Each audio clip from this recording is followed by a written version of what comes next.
Ladies and jelly spoons, it's week 7 of What Happened on My Universe mode! We were in Boston, Massachusetts for Raw, and we started with a quick little opener between Seth Rollins and Curtis Axel. Unlike usual, Curtis Axel was only able to hit a few moves in succession before Seth Rollins could hit that for the win. Next up, attention-seeking John Cena was back after losing to Triple H at Bad Blood. This week he would be facing Jack Swagger, and he didn't have it all his way. There was no 5 moves of doom. He still did win though. It is Super Cena after all. He's got to get his win back. There's no escaping this. Divas action next, and the Divas champion AJ Lee had her weekly match with Brie Bella, in a match that is literally brought to you by WWE 2K15, because I forgot to select someone to play as, so this is all computer action. We all thought the match was over when AJ Lee hit the Shining Wizard, but Brie Bella managed to kick out for a change, and gain a little bit of advantage.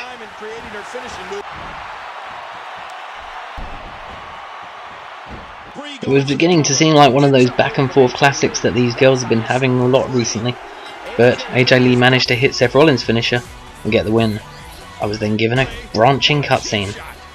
I chose to smack AJ. Daniel Bryan and Randy Orton faced off once again, but R-Truth popped down, and he seemed to be in Randy Orton's corner. I don't quite understand why he was in Randy Orton's corner, seeing as he saved Daniel Bryan a couple of weeks ago.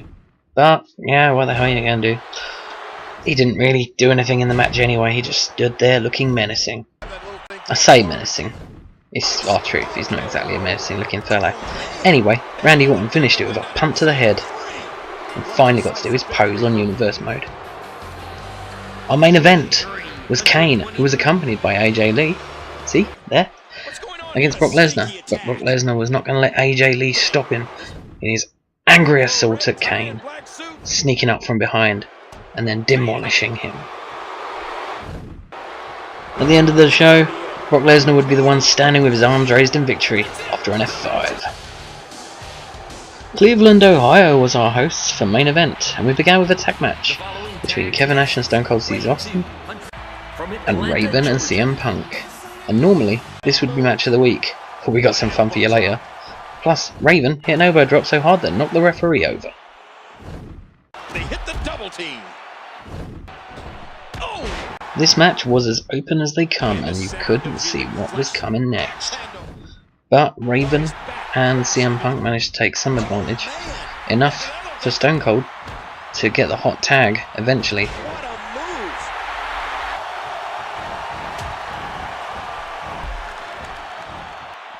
Stone Cold's hotness from the tag would only be temporary though, and after he hit his signature elbow drop, CM Punk took charge again, hitting him with the knee to the face, the go to sleep, which is another knee to the face, and then again with the Stone Cold Stunner, just like a Bad Blood, for the victory.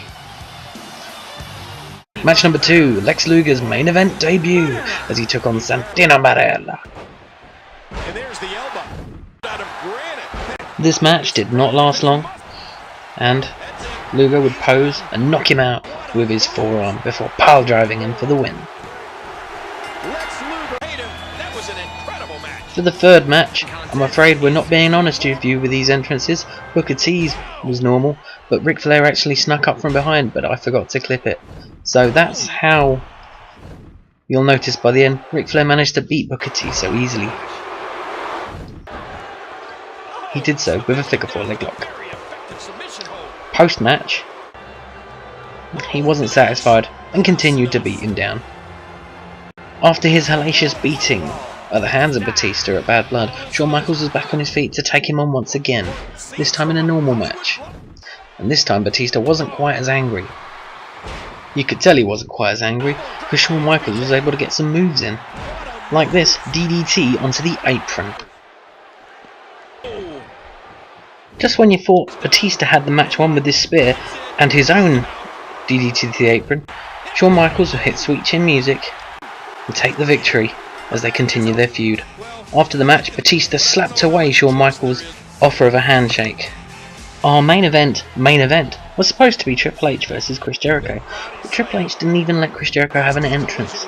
Just go out and attack him and beat the hell out of him. Sometimes I don't like compliments. By the time Chris Jericho was actually able to make it to the ring, all Triple H had to do was hit the pedigree in order to reign victorious. Afterwards, much like his Evolution running buddy Ric Flair, Triple H went on the attack. The future was in Nashville, Tennessee for NXT, and we started with Diamond Dallas Page versus Bull Dempsey. Now these two actually have a reason for facing off this week, as last week they were on opposite sides in a tag match involving Rusev and Xavier Woods, and Bull Dempsey got the pinfall on Diamond Dallas Page. So, could DDP get his revenge? Not if all Bull Dempsey's power moves could help it, but DDT managed to get himself back into it with this punch combo and then a diamond cutter, and that was enough for the victory.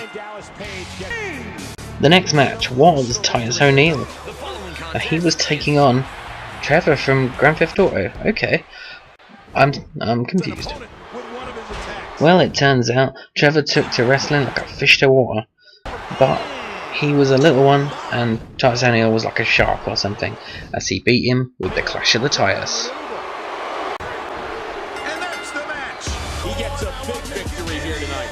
We move from psychopaths now to cruiserweights, and a fatal four-way between Kalisto, Tyson Kidd, Hideo Itami and Sami Zayn. And let's be honest, you didn't know where to look in this match because there was so much going on all at once. Except for this bit, when they all seem to gang up on Sami Zayn.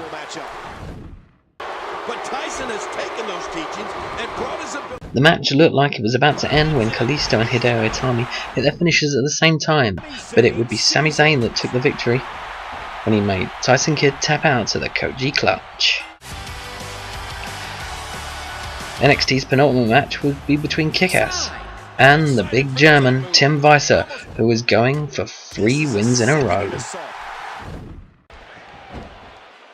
And thankfully for him, with an opponent like Kick-Ass, he was not going to have too much trouble in getting that 3rd win in a row, finishing it with the Shizer Bomb. Afterwards, Kick-Ass was so impressed he raised Tim Weiser's hand himself. Next, main event, Xavier Woods against Rusev in a hardcore title TLC match. This is my match of the week. The match began open with both men hitting little shots here and there, but soon Rusev would hit his signature kick and it would start going downhill for Xavier Woods.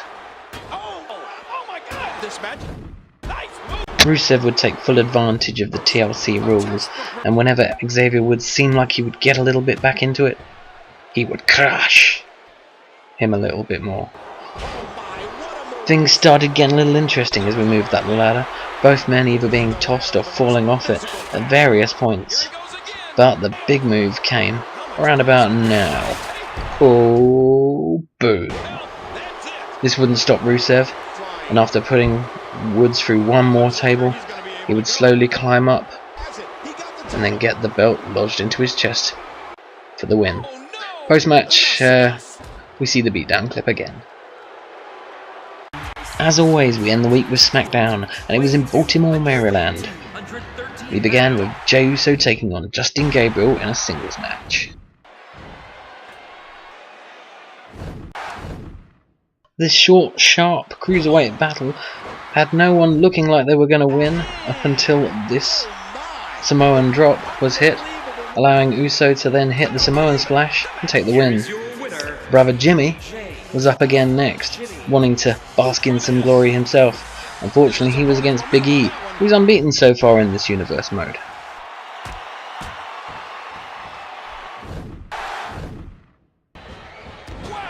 To his credit, Jimmy Uso managed to hit a bit more offense than against Big Show the other week. Unfortunately, once he'd missed the super kick, Big E took over and was victorious. Next on the agenda, Dolph Ziggler's feud with Cesaro, and Dolph Ziggler would take on Kofi Kingston this week, with no interference from Cesaro. and no Cesaro anywhere, which meant Dolph Ziggler could have a normal match for a change, without Cesaro involved, which meant he didn't have as much trouble as he normally would, and would manage to beat Kofi Kingston with the zigzag. Afterwards, however, Cesaro would show up and attack both guys. God knows why. World Champion Mark Henry made his way to the ring, but wouldn't be in there very long as he made his way back out in order to confront Alberto Del Rio on the ramp.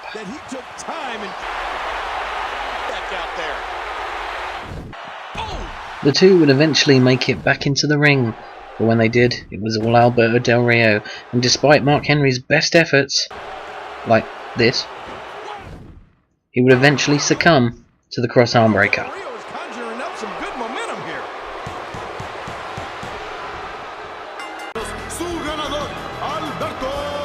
And so it's the Smackdown main event, and it's another rematch between the Brotherhood and the Wyatt family. In this little series, both teams hold one win apiece, so who would be winning the rubber match? In the middle of the match, Luke Harper managed to get a big flurry of power moves, but Goldust and Cody Rhodes would eventually come back, hit their signatures, and then hit the awesome double team finishing move that is this, to get the win, and get them a tag team title shot. So, a few questions from the week. How will AJ Lee react to being smacked down by Brie Bella? Why was R-Truth outside in the first place? Will Booker T get some revenge on Ric Flair? Will Chris Jericho get some revenge on Triple H? And what's Kofi Kingston got to do with it? Find out next time on What Happened on My Universe Mode!